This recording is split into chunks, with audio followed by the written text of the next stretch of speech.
కథలు. For more videos, please do subscribe. పొలాలతో నిండి పచ్చదనంతో కళకళలాడే చింతపల్లి అనే అందమైన గ్రామంలో రైతు దంపతులు దేవవయ్య మరియు రాధమ్మ నివసిస్తుండేవారు. వారికి 2 కూతుళ్ళు, అక్క సౌమ్య మరియు చెల్లెలు చిన్ను. వారి మధ్య ఉండే ప్రేమానురాగాలను బాధ్యత మరియు నీతిగా ఉదయ సమయం. దేవయ్య మరియు రాధమ్మ పొలంలో పనులు చేస్తూ ఉన్నారు. అక్క సౌమ్య మరియు చెల్లెలు చిన్ను వాళ్ళిద్దరికీ భోజనం తీసుకెళ్తూ పొలానికి వెళ్లే దారిలో ఉన్న మామిడి తోటను దాటుతున్నారు. అక్క ఆగు, చూడు ఈ మామిడి చెట్టు కింద ఎన్ని మామిడికాయలున్నాయో. నేను ఒకటి తీసుకుంటాను. ఎంత బాగున్నాయో కదక్క, చూడు చూడు. రా చెల్లి, ఆ చెట్టు యజమాని అనుమతి లేకుండా తీసుకుంటే అది దొంగతనం అవుతుంది. మామిడికాయను అక్కడే వదిలేసి సౌమ్య, అక్క మరియు చిన్ను చెల్లి తమ అమ్మా నాన్నలకు పొలంలో భోజనమిచ్చి సాయంత్రం ఇంటికి తిరిగి వెళతారు.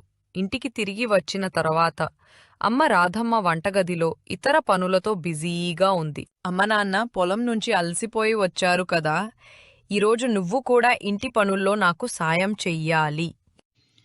అక్క, ఎందుకు ఎప్పుడు నన్నే ఇంటి పనుల్లో సహాయం చెయ్యి అని అడుగుతావు? నేను చిన్నపిల్లని కదా, అని నువ్వే చేసుకో, నాకెందుకు చెప్తున్నావు? నువ్వు పోయినసారి కూడా ఇదే చెప్పావు. చివరికి నేనే చేయాల్సి వచ్చింది. నువ్వు ఆటలాడుకోవడానికి మాత్రం పరుగెత్తుతావు. ఇంట్లో పనులు ఎవ్వరికీ తప్పవు. ఎంత చిన్నవాళ్లకైనా బాధ్యత ఉండాలి. నీ మొండితనం మానుకో. దీనితో బాధపడిన చిన్ను, నేను నీతో ఎప్పుడూ మాట్లాడను అని ఏడుస్తూ తన గదిలోకి పరిగెత్తి అలిగి కూర్చుంటుంది. రాధమ్మ అమ్మ, కోపం తగ్గించుకో అమ్మా. చిన్ను ఇంకా చిన్నపిల్ల, నువ్వు కొంచెం నెమ్మదిగా మాట్లాడాలి అని చెబుతుంది. సరేనమ్మా, కానీ తనకి బాధ్యత తెలియాలి కదా. మరుసటి రోజు ఉదయం చిన్నది చిన్ను ఇంకా అక్క సౌమ్యతో మాట్లాడడం లేదు. అప్పుడు సౌమ్య దగ్గర ఒక మామిడికాయ గింజ ఉంది. ఆమె చెల్లిని దగ్గరికి పిలిచింది. చిన్నురా, నీకో చిన్న ఆట చూపిస్తాను. ఇది మామిడి గింజ. దీనిని నేలలో నాటితే చెట్టు వస్తుంది. చెట్టు పెద్దదై తీయనైన పండు ఇస్తుంది. ఆ పండ్లలో కొత్త గింజలు వస్తాయి. మామిడి చెట్టు ఇచ్చే పండ్లలాగే మనం ఇచ్చే ప్రేమ కూడా పెరుగుతుంది. కాని కోపం నాటితే దానికి ముళ్ళు వస్తాయి. అక్క, నాకు అర్థం కాలేదు. అంటే ఇప్పుడు మన కోపం కూడా ఆ చెట్టులాగే మారుతుందా? ఆహా, కోపం చెట్టు మామిడి కాదు, ముళ్లతో ఉన్న చెట్టుగా మారుతుంది. అందుకే మనం కోపం కాకుండా ప్రేమను మాత్రమే నాటాలి చెల్లి. మరుసటి రోజు అక్క సౌమ్య మరియు చెల్లెలు చిన్ను కలిసి వాళ్ల సొంత పొలంలోని దానిమ్మ పండ్లను అమ్ముదామని మార్కెట్కు వెళ్లారు. అక్కడ 2 ఆడవాళ్లు పండ్లు కొనడానికి నిలబడ్డారు. సౌమ్య మంచి పండులను ఎంపిక చేసి పెట్టింది. అయితే చిన్ను కొన్ని పసుపు రంగు పండ్లను చూసి, అక్కా, ఇవి చక్కగా మెరుస్తున్నాయి కాబట్టి వీటినే అమ్ముదాం అని అంది.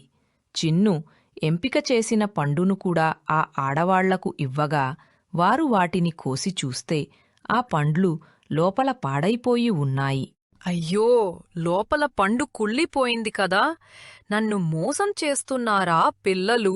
సారీ అమ్మా, మా చెల్లి తప్పు చేసింది. మేము మళ్ళీ సరియైన పండు తీసుకువస్తాము. అలా అక్క మంచి పండ్లను ఎంపిక చేసి ఆ ఆడవాళ్లకు ఇచ్చి పంపిస్తుంది. ఆ ఆడవాళ్లు వెళ్ళిపోయాక భయంతో చూస్తున్న చిన్ను ఇలా అడుగుతుంది. అక్క, ఆ ఆడవాళ్ళ నుంచి నన్ను ఎందుకు కాపాడావు? చిన్నవాళ్లు తప్పులు చేస్తారు చెల్లి, కాని పెద్దవాళ్లు వాటిని సరిదిద్దాలి. అదే అక్కగా నా బాధ్యత. దానిమ్మ పండ్లన్నీ అమ్మేశాం కదా చెల్లి, ఇక మనం ఇంటికి వెళ్దాం. అలా సాయంత్రం చీకటి పడ్డాక వాళ్ళిద్దరూ ఇంటికి బయలుదేరారు. కొన్ని నెలల తరువాత అక్కా చెల్లెళ్ళు నాటిన ఆ మామిడి గింజ మొలకెత్తి ఎదుగుతుంది. చిన్ను ప్రతిరోజూ నీళ్లు పోస్తూ అక్క సౌమ్యతో నవ్వుతూ ఉంది. చిన్ను ఒకరోజు చెట్టు కింద కూర్చుని, అక్క, నాకు ఇప్పుడు అర్థమైంది. ఈ చెట్టులాగా మనలో కోపాన్ని నాటితే అది ఈ చెట్టులాగే కోపంగా పెరిగి పెద్దదై అది ద్వేషంగా మారుతుంది. కానీ మనం ప్రేమను నాటితే ఈ చెట్టులాగే ప్రేమ అనుబంధం పెరిగి మన బంధం మధురంగా మారుతుంది అని. చెల్లి, నువ్వు పెద్దదానివి అయిపోతున్నావు.